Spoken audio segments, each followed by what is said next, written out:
صحبت اللہ والوں کی، صحبت اللہ والوں کی، اللہ سے ملوا جا۔ الحمدللہ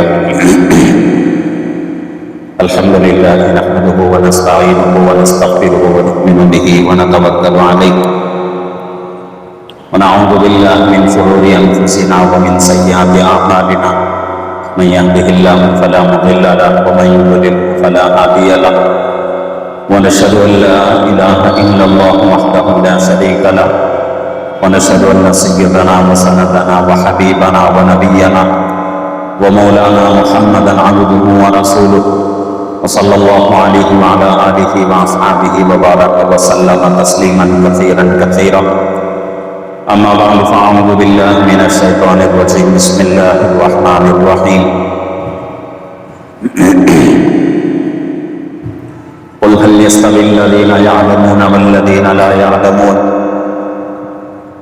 وقال تعالى في موضع آخر إنما يخشى الله من عباده العلماء صدق الله العظيم وصدق رسوله النبي الكريم ونحن على ذلك لمن الشاهدين والشاكرين والحمد لله رب العالمين۔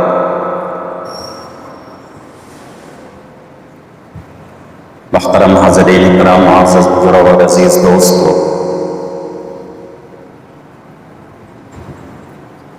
اللہ رب العزت کا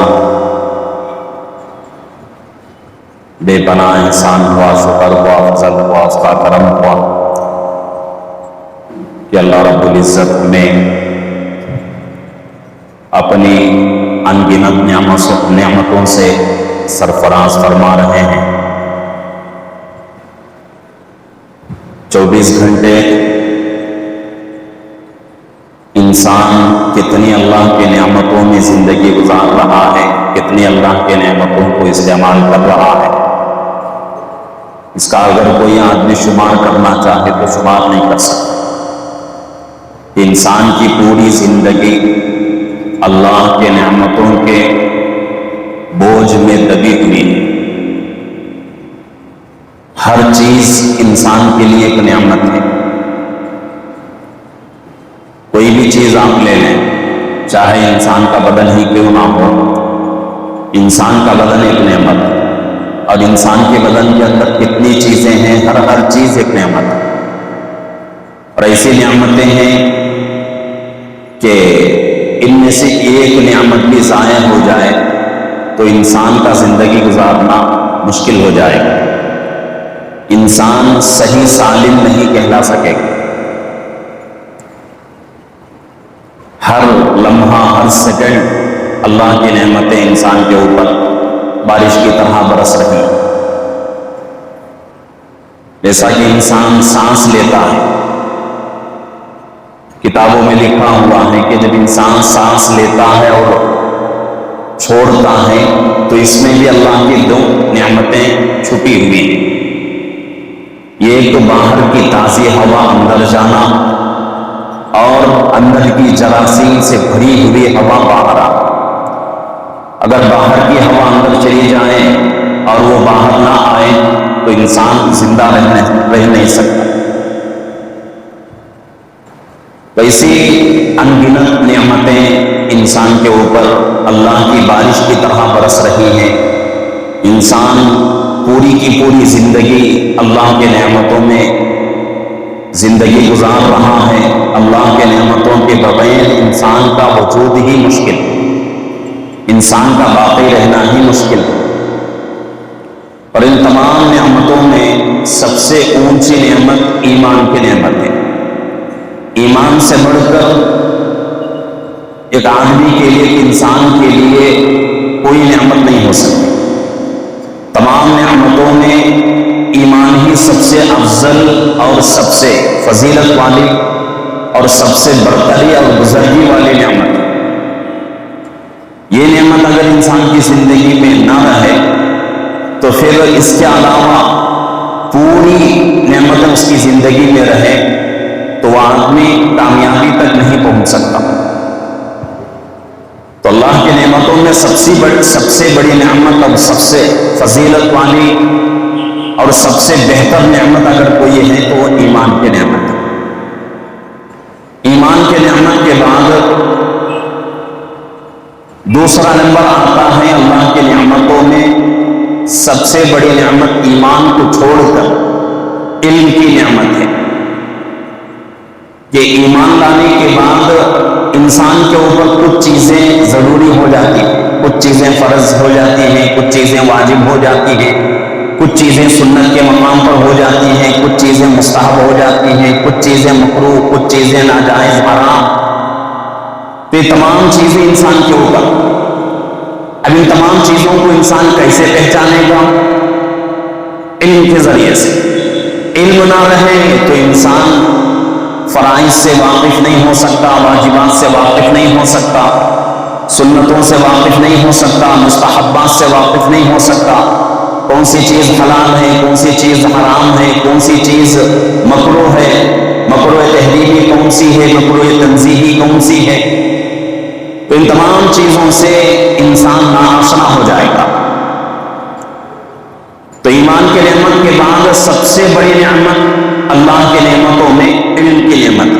اللہ قرآن پاک میں فرما رہے ہیں قُلْ هَلْ يَسْتَوِي الَّذِينَ يَعْلَمُونَ وَالَّذِينَ لَا يَعْلَمُونَ، کہ اے نبی جی فرما دیجئے، آپ کی امت سے کہہ دیجئے کہ علم والے اور بغیر علم والے کبھی برابر نہیں ہو سکتے۔ اللہ کے نبی صلی اللہ علیہ وسلم کو اللہ مخاطب کر کے امت کو یہ خطاب دے رہے ہیں، امت سے مخاطب ہو رہے ہیں، انسانوں سے اللہ رب العزت کا خطاب ہو رہا ہے کہ دنیا کے انسانوں اس بات کو اچھی طرح سمجھ لو کہ علم والے اور بغیر علم والے کبھی برابر نہیں ہو سکتے۔ جیسا ایک اندھا آدمی اور ایک بینا آدمی، ایک وہ آدمی جس کے آنکھ میں روشنی نہیں ہے، دیکھ نہیں سکتا، اور ایک آدمی جو ہر چھوٹی بڑی چیز کو آرام سے دیکھ سکتا ہے، دونوں برابر ہو سکتے ہیں؟ کبھی برابر نہیں ہو سکتے۔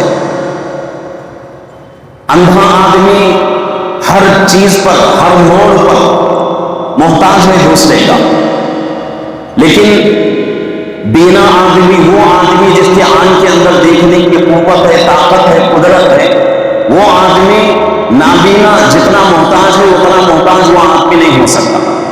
آرام سے اپنا راستہ دیکھ سکتا ہے، آرام سے اپنی چیز پہچان سکتا ہے، کوئی چیز خریدنا ہے تو اس چیز کو دیکھ کر آدمی خرید سکتا ہے، فروخت کر سکتا ہے، بہت سارے کام اس کے حل ہو جائیں گے آنکھ ہونے کی وجہ سے۔ تو جس طرح ایک نابینا اور بینا برابر نہیں ہو سکتے، تو اسی طریقے سے اللہ فرما رہے ہیں قُلْ هَلْ يَسْتَوِي الَّذِينَ يَعْلَمُونَ وَالَّذِينَ لَا يَعْلَمُونَ، کہ علم والے اور بغیر علم والے کبھی برابر ہو ہی نہیں سکتے۔ علم والے ہر مشکل موڑ میں اس مشکل سے نکلنے کا ان کے پاس راستہ رہتا ہے، اور ہر مشکل وقت میں اللہ کا حکم پورا کرنے کا طریقہ ان کے پاس رہتا ہے، ناجائز سے بچنے کا علم ان کے پاس رہتا ہے، جائز کے اوپر زندگی گزارنے کا علم ان کے پاس رہتا ہے۔ تو اس لیے وہ لوگ کیا کرتے ہیں؟ ناجائز زندگی کو چھوڑتے ہیں، جائز زندگی کے اوپر کمر بستہ ہو جاتے ہیں۔ تو اسی لیے اللہ فرما رہے ہیں کہ علم والے بغیر علم والے کبھی برابر نہیں ہو سکتے۔ اور ایک دوسرے جگہ اللہ فرما رہے ہیں انما یخشی اللہ من عبادہ العلماء، کہ وہ لوگ جن کو علم دیا گیا ہے وہ لوگ ہی سب سے زیادہ اللہ سے ڈرنے والے ہیں۔ اللہ خود فرما رہے ہیں، یہ کسی آدمی کا قول نہیں، کسی صحابی کا فرمان نہیں، کسی جو ہے تابعی تبع تابعی یا کسی اللہ والے کا، کسی عالم کا قول نہیں، قرآن کا فرمان ہے انما یخشی اللہ من عبادہ العلماء، اللہ سے ڈرنے والے روئے زمین کے اوپر سب سے زیادہ وہ لوگ ہیں جن کو علم دیا گیا ہے۔ تو ایمان کے بعد سب سے اونچی اور سب سے بڑی نعمت علم والی نعمت، اور علم میں کون سا علم؟ دنیا کا علم نہیں۔ دنیا کے علم کے بارے میں قرآن کے اندر کوئی جو ہے وعدہ نہیں ہے، دنیا کے علم کے اوپر کسی طرح کا کوئی حکم نہیں ہے، دنیا کا علم صرف دنیاوی حد تک کام دے سکتا ہے، لیکن علم سے مراد کون سا علم ہے؟ دین کا علم، قرآن و حدیث کا علم۔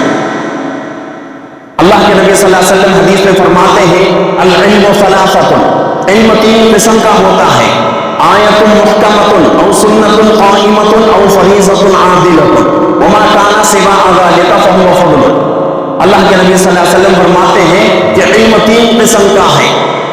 آیت محکمۃ، پہلا علم قرآن کا علم۔ محدثین فرماتے ہیں آیت محکمۃ سے مراد یہ ہے کہ قرآن کا علم، اللہ کی آیتوں کا علم، فرائض کا علم۔ دوسرا علم او سنت قائمۃ، سنت والا علم، حدیث والا علم۔ او سنت قائمۃ او فریضۃ عادلۃ، تیسرا علم قرآن حدیث سے مل کر جو مسائل نکلتے ہیں اس چیز کا علم۔ تو قرآن کا علم، حدیث کا علم، مسائل کا علم، ان 3 قسم کے علم کو اللہ کے نبی صلی اللہ علیہ وسلم فرما رہے ہیں کہ یہ تینوں قسم کے علوم علم کے اندر شامل۔ اس کے علاوہ وما کان سوا ذلک فهو فضل، اس کے علاوہ جتنی بھی چیزیں جس کو آج دنیا علم کہتی ہے ان تمام چیزوں کا علم، ان تمام چیزوں کا شمار علم میں نہیں ہو سکتا۔ تو دنیا کا جو علم ہے اس کو قرآن کے الفاظ میں علم نہیں کہتے، حدیث کے الفاظ میں علم نہیں کہا جاتا، بلکہ قرآن حدیث کی زبان میں، قرآن حدیث کی اصطلاح میں علم کس کو کہتے ہیں؟ قرآن کا علم، حدیث کا علم، قرآن اور سنت سے یعنی قرآن اور حدیث سے مل کر جو مسائل نکلتے ہیں ان مسائل کا علم، ان 3 قسم کے علوم کو علم کہا جاتا ہے۔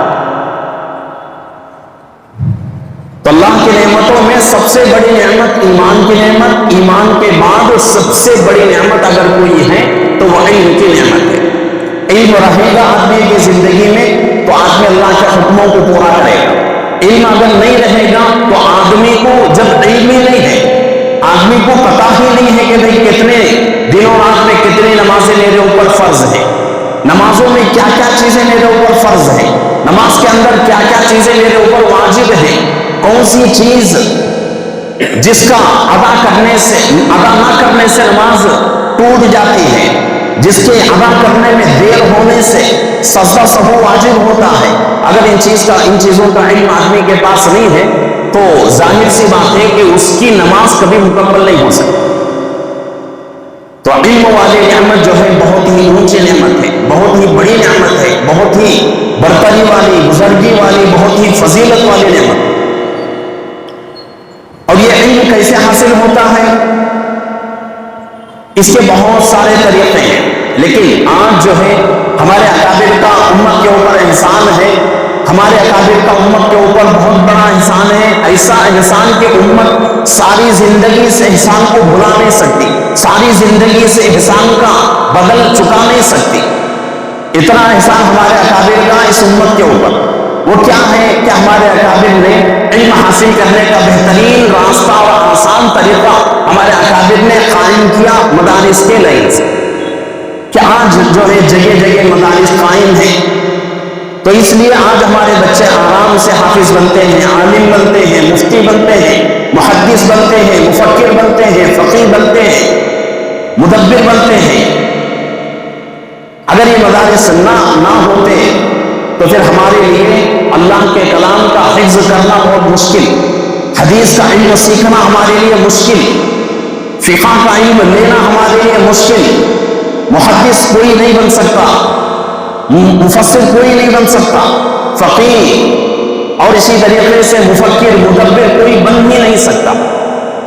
آج بچے آرام کے ساتھ حافظ عالم بن رہے ہیں، مفتی بن رہے ہیں، تو مدارس کا حساب ہے کہ ہمارے اکابر نے مدارس کا جال بچھایا، تو اس مدارس سے بہت سارے بچے جو ہیں اپنی علمی پیاس بجھا رہے ہیں۔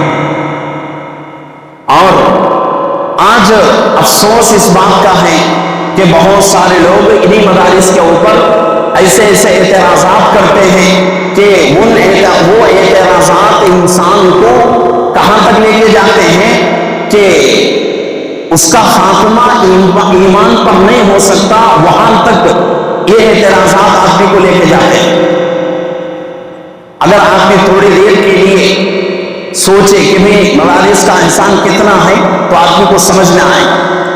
اگر مدارس نہ رہے تو ہمیں جو ہے صحیح طریقے سے، مکمل طریقے سے نماز پڑھانے والا مل نہیں سکتا، مسئلہ بتانے والا نہیں مل سکتا، ہمارے جنازے مکمل نہیں ہو سکتے، ہمارے بچوں کی نکاحیں، ہمارے بچوں کی شادیاں سنت طریقے سے نہیں ہو سکتی۔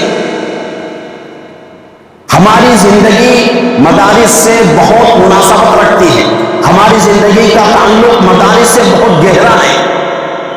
یہ مدارس ہماری ایمان کی حفاظت کے قلعے ہیں، اگر یہ مدارس رہیں تو ہمارے ایمان کی حفاظت انشاءاللہ ہوتی رہے گی، اگر یہ مدارس ختم ہو گئے تو پھر جو ہے ہمارے ایمان کی حفاظت ہونا بہت مشکل۔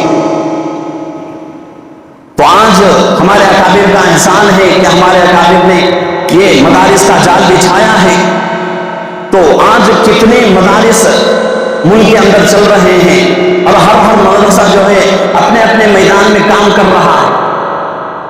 میں پورے مدارس کا تذکرہ نہیں کر سکتا، اس لیے کہ پورے مدارس کا تذکرہ کرنا کسی آدمی کے بس کی بات نہیں ہے، لیکن ہمارے ملک کا بہت ہی مایہ ناز علمی درسگاہ جس کو ہم جو ہے دارالعلوم دیوبند کے نام سے یاد کرتے ہیں، اسی ایک مدرسے کا اگر تذکرہ کیا جائے تو ہمیں معلوم ہوگا کہ مدارس کا احسان امت کے اوپر کتنا ہے۔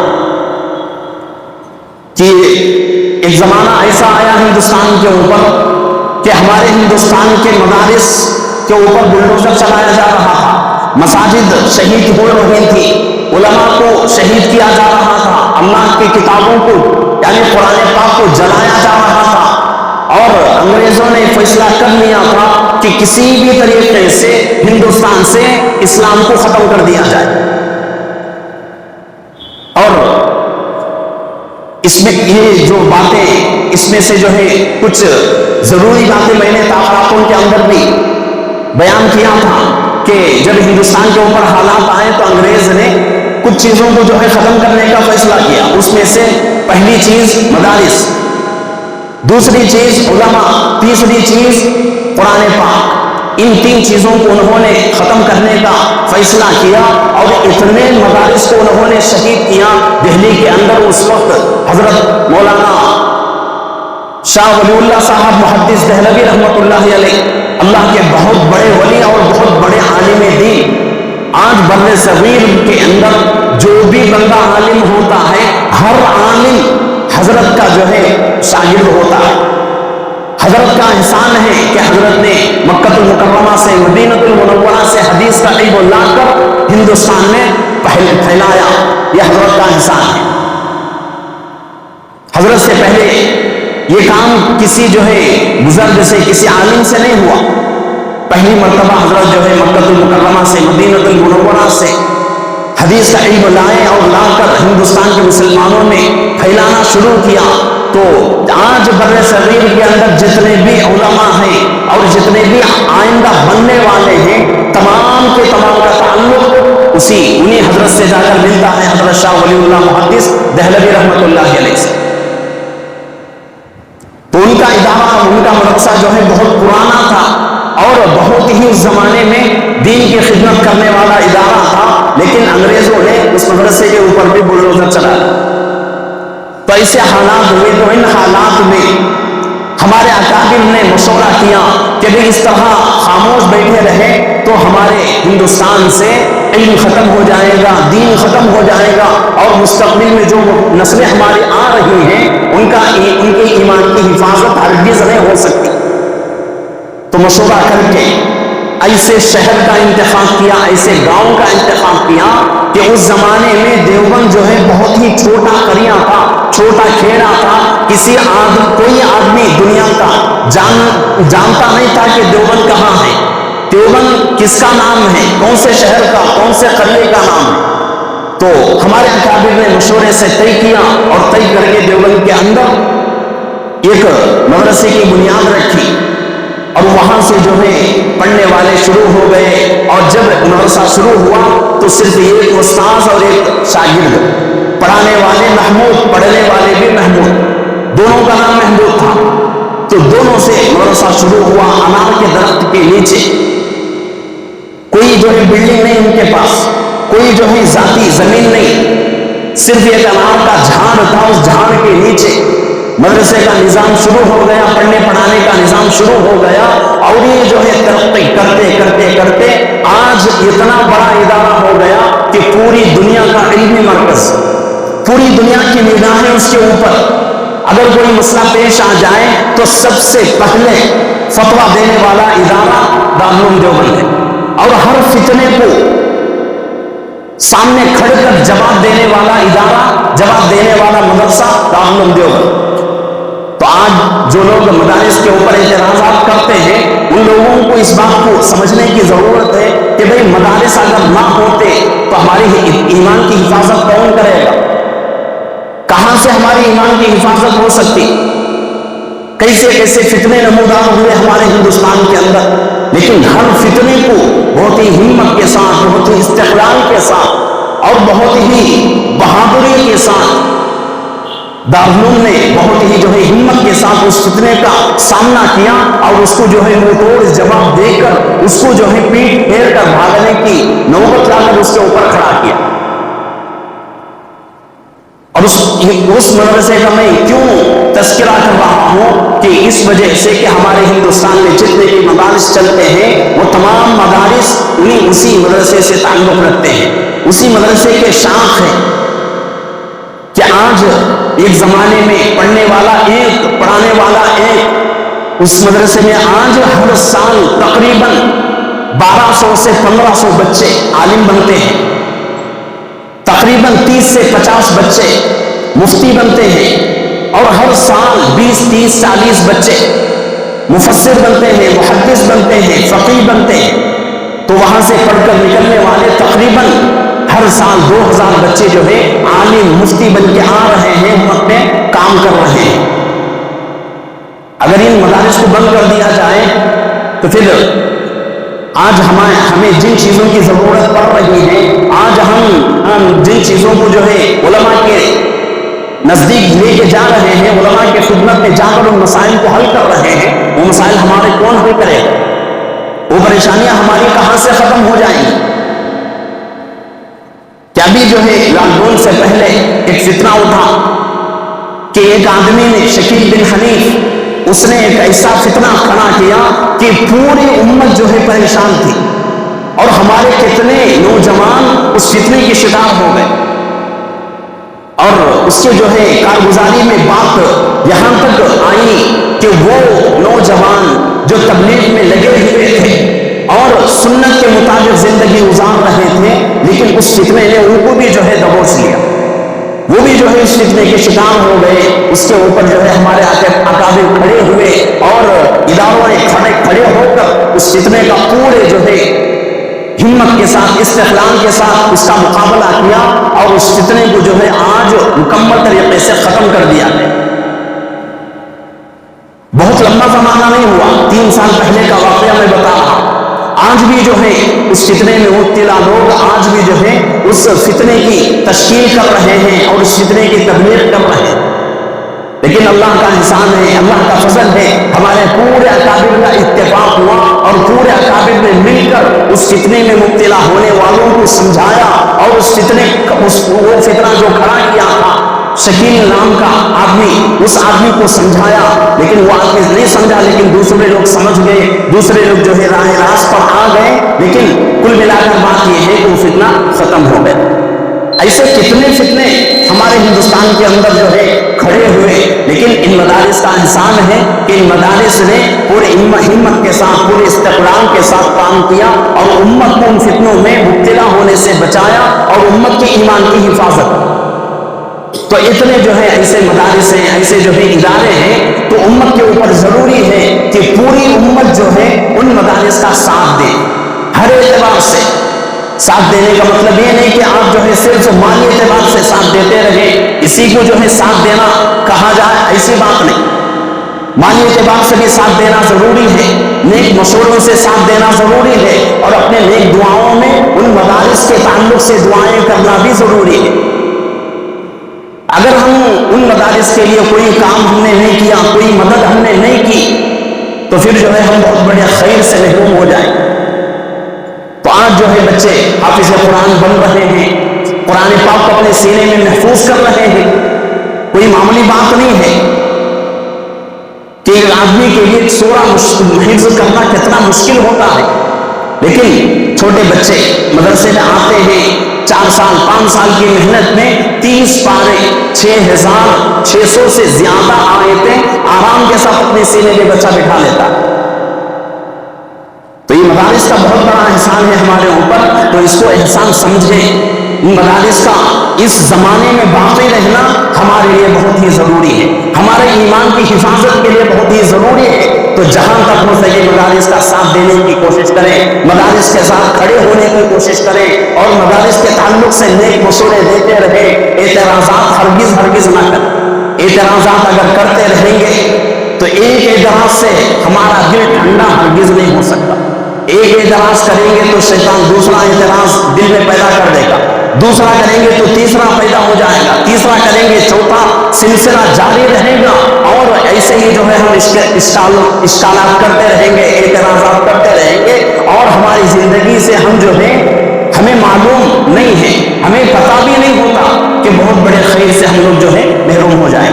تو اس لیے ضروری ہے کہ مدارس کا ساتھ دیتے رہیں، مدارس میں جو ہے اپنے بچوں کو بھیج کر حافظ قرآن بنانے کی کوشش کریں. آج امت جو ہے بڑے بڑے اسکولوں میں اپنے بچوں کو پڑھانے کی کوشش کرتی ہے، اچھی بات ہے، پڑھانا ضروری ہے.